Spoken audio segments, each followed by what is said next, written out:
Marwari media आप देख रहे हैं। आज है 3 मार्च 2026 मंगलवार का दिन, हिंदू तिथि फाल्गुन माह की पूर्णिमा। सबसे पहले तो महरी तरफ से थाने और आपके परिवार ने प्यार, सम्मान और अपनापन शुभ भरी होली रे ढेरों शुभकामनाएं। आज की होली सिर्फ रंगों की नहीं, दिलों ने जोड़न की है, गिले सिकवे मिटावन की है और रिश्ता ने फिर सु नया रंग देवन की है। राम राम सा होली की ढेरों सारी शुभकामनाएं। चलो नजर डाल लेवा आज की बड़ी खबरों पर। शुरुआत कर देवा बड़ी खबर के साथ। सबसे पहले तो बड़ी खबर देखिए, इस समय दुनिया के कई देशों में अशांति फैली है। पश्चिमी एशिया में तनाव चरम पर है। चाहे इजराइल हो या ईरान, सोचिए वहां के आम लोगों का जीवन कैसे बीत रहा होगा। हालात बदल गए हैं। वहां पर जोरदार धमाकों की आवाजें सुनाई दे रही है। नागरिकों की सुरक्षा को लेकर चिंताएं बढ़ गई है। बड़ी खबर यह है, इजराइल, अमेरिका और ईरान के बीच कल तीसरे दिन भी भीषण युद्ध जारी रहा। इसी बीच पाकिस्तान पर आरोप लगा है कि उसने अमेरिका को ईरान पर हमले के लिए अपने एयर स्पेस का इस्तेमाल करने दिया।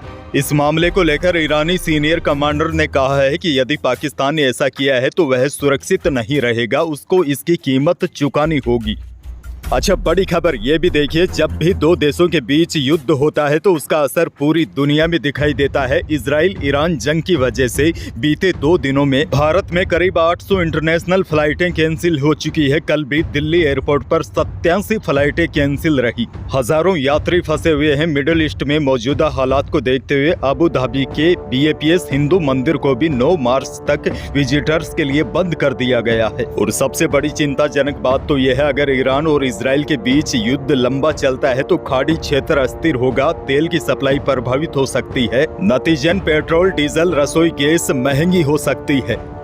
खैर आगे बढ़ जाते हैं। देश की एक और बड़ी खबर, आज 3 मार्च 2026 को साल का पहला चंद्र ग्रहण भी लगने जा रहा है। यह ग्रहण दोपहर 3:20 से शुरू होकर शाम 6:47 तक रहेगा। खास बात यह है कि यह चंद्र ग्रहण भारत में दिखाई देगा, इसीलिए यहाँ सूतक काल मान्य होगा और धार्मिक नियमों का पालन किया जाएगा। मान्यताओं के अनुसार सूतक काल के दौरान मंदिरों के कपाट बंद कर दिए जाते हैं, पूजा पाठ नहीं किया जाता। ग्रहण समाप्त होने के बाद मंदिरों की सफाई कर गंगा जल का छिड़काव किया जाता है। उसके बाद ही नियमित पूजा अर्चना शुरू होती है। और आपको बता दूं, आज सुबह 6:20 से ग्रहण का सूतक काल भी शुरू हो गया है और सूतक काल की समाप्ति ग्रहण समाप्ति तक प्रभावी रहेगी।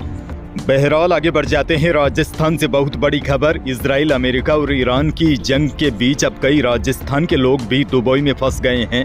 डीग जिले के ज्योतिष भी दुबई में फंस गए हैं। वे 28 फरवरी को आयोजित ज्योतिष सम्मेलन में शामिल होने दुबई गए थे। उन्हें 1 मार्च को वापस लौटना था, लेकिन फ्लाइट रद्द हो गई। और देखिए, कोटपुतली बहरोड जिले का युवक 7 दिन से ईरान में लापता बताया जा रहा है। वह करीब 6 महीने पहले ईरान में एजेंट के जरिए मर्चेंट नेवी में गया था।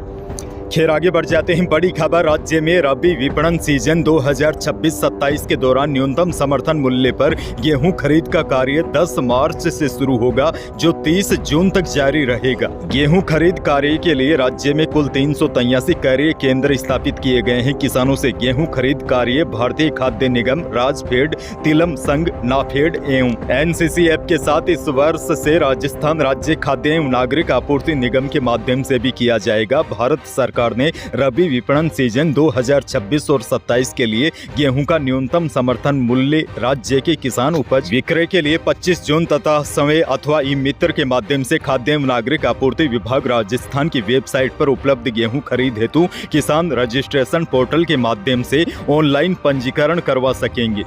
आगे बढ़ना होगा। एक और बड़ी खबर, राजस्थान में बुनियादी ढांचे को मजबूत करने की दिशा में 7 मार्च का दिन अहम रहने वाला है। इस दिन कोटा बूंदी ग्रीनफील्ड एयरपोर्ट के साथ साथ 4600 करोड़ रुपए की पेयजल और सिंचाई परियोजनाओं का शिलान्यास होगा। इसको लेकर अब प्रशासनिक और राजनीतिक स्तर पर तैयारियां तेज हो गई है। ऊर्जा मंत्री नागर ने बताया कि 7 मार्च को होने वाले कार्यक्रम में लोकसभा अध्यक्ष ओम बिरला, मुख्यमंत्री भजनलाल शर्मा और केंद्रीय नागरिक उड्डयन मंत्री राम मोहन नायडू शामिल होंगे। इस दौरान कोटा बूंदी ग्रीनफील्ड एयरपोर्ट का विधिवत शिलान्यास किया जाएगा। यह एयरपोर्ट भविष्य में क्षेत्र की हवाई कनेक्टिविटी को और बेहतर बनाने में सहायक होगा। आगे बढ़ेंगे। एक और बहुत बड़ी खबर, राजस्थान पुलिस ने शनिवार को 19 जिलों में सर्जिकल स्ट्राइक की है। इस दौरान लॉरेंस बिश्नोई और रोहित गोदारा गैंग सहित अन्य गिरोह के 1276 क्रिमिनल्स को टारगेट किया गया है। पहले से तैयार ब्लूप्रिंट के आधार पर दबिश देकर 214 बदमाशों को गिरफ्तार भी किया गया है। इनके कब्जे में बड़ी संख्या में अवैध हथियार और नशीली दवाइयां जब्त की है। झुंझुनू में पुलिस ने 8153 अफीम के पौधे भी बरामद किए हैं। पंजाब के बम्बिहा गैंग के 11 पिस्टल और 12 मैगजीन भी बरामद की गई है। आपको बता दो, पुलिस के इस ऑपरेशन का मुख्य लक्ष्य अवैध हथियार रखने वाले इलाके में रंगदारी और अन्य आपराधिक घटनाओं को अंजाम देने वाले गिरोह से जुड़े नेटवर्क को जड़ से उखाड़ना है। अजमेर से बड़ी खबर, अजमेर शहर के लाखन कटोरे के पास जैन पंडाल क्षेत्र में एक ऐसा दृश्य देखने को मिला जिसने लोगों को हैरान कर दिया।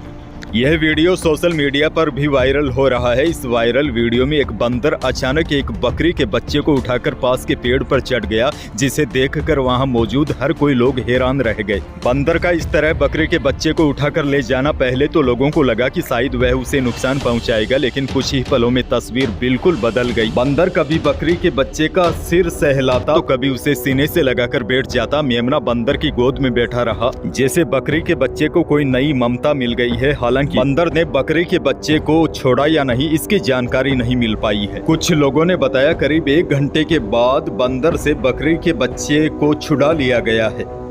चित्तौड़गढ़ से बड़ी खबर, कृष्ण धाम श्री सांवलिया जी मंदिर में करीब 1.5 महीने बाद भंडार खोला गया है। राजभोग आरती के बाद भंडार को खोला गया, फिर काउंटिंग का काम शुरू हुआ। पहले ही दिन दान पात्रों से निकली नगद राशि की गिनती की गई, जिसमें 10 करोड़ 65 लाख रुपए सामने आए हैं। गिनती मशीन और हाथ दोनों तरीकों से शाम तक चलती रही और अभी भी काउंटिंग का काम जारी है। इस बार नया रिकॉर्ड स्थापित हो सकता है।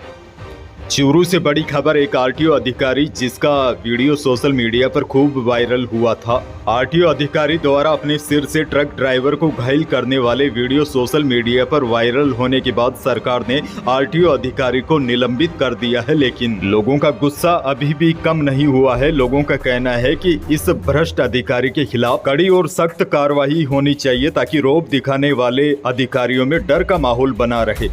एक और बड़ी खबर देखिए, ईरान और इजराइल के बीच जो युद्ध चल रहा है उसका असर सोने और चांदी के भाव में भी दिखाई दे रहा है। जयपुर सराफा बाजार में 2 मार्च 2026 को चांदी 3000 रुपए महंगी होकर 2,98,000 रुपए प्रति किलो पहुंच गई। वहीं 24 कैरेट सोने का भाव 1,71,000 रुपए प्रति 10 ग्राम रहा और 22 कैरेट सोने का भाव 1,60,000 रुपए प्रति 10 ग्राम रहा।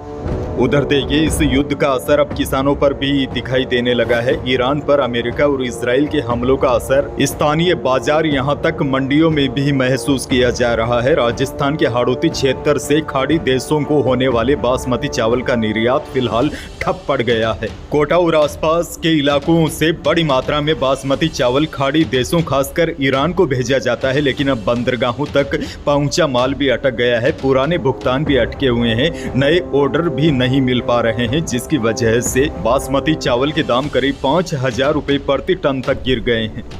मौसम को लेकर बड़ी खबर, इस बार होली से पहले ही प्रदेश से सर्दी की विदाई हो चुकी है। गर्मी ने अपने तेवर दिखाने शुरू कर दिए हैं। मार्च का महीना शुरू होने के साथ ही गर्म हवा के थपेड़ों ने दोपहर में लोगों को घर से निकलने से पहले सोचने को मजबूर कर दिया है।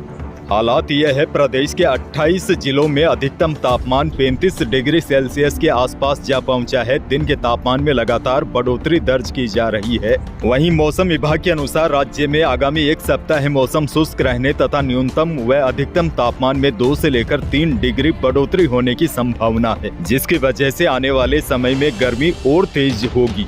अंत में एक और बड़ी जानकारी दे दूं, होली के अवसर पर प्रदेश के कई शहरों में पुलिस की सख्त निगरानी रहेगी और सबसे बड़ी बात तो यह है, शराब पीकर या नशा करके वाहन चलाने वालों पर मोटर व्हीकल एक्ट के तहत कार्रवाई होगी। ऐसे मामलों में ड्राइविंग लाइसेंस निरस्तीकरण के लिए परिवहन विभाग को रिपोर्ट भेजी जाएगी।